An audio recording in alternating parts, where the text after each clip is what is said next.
The Feast of Pentecost is a very important one in the church calendar because it marks the moment when the church itself is established.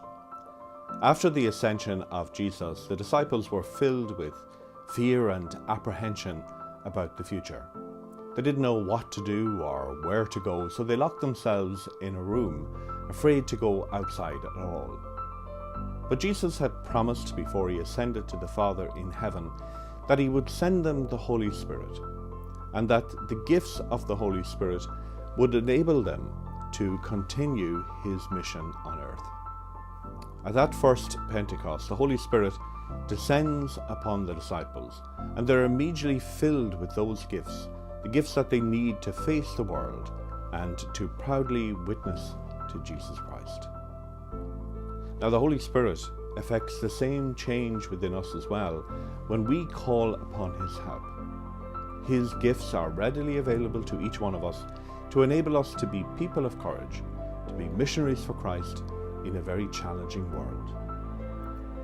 Now, normally at this time of the year we will be coming near the end of the confirmation season, when thousands of young people around the diocese would have received that special sacrament that bestows on them the gifts of the Holy Spirit.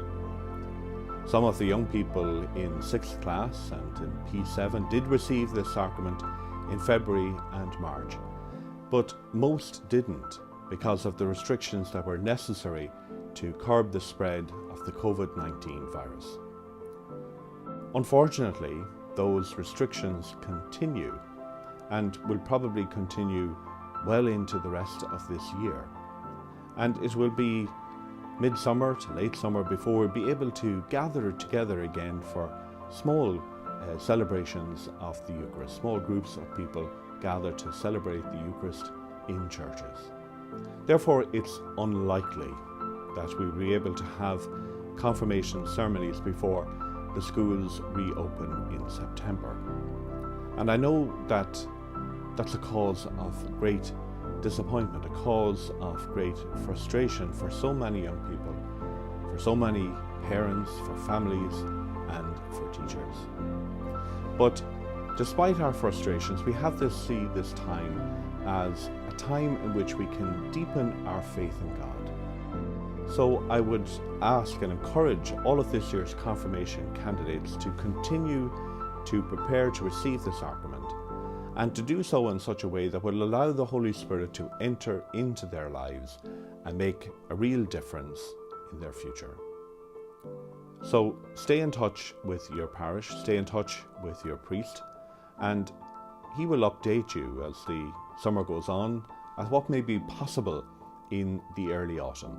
There will need to be some program of preparation before receiving the sacrament as well. That will need to be organised perhaps in September and early October before the celebration of the sacrament can go ahead. So keep in touch, as I said, with your parish. It's very important. They will tell you what is happening and keep you informed. And be ready and prepared, and know that the Holy Spirit is with you already. So you can call on him today to give you all the gifts that you need to be a strong and fearless witness to Jesus Christ in your community and in the world. So God bless you all, and keep safe.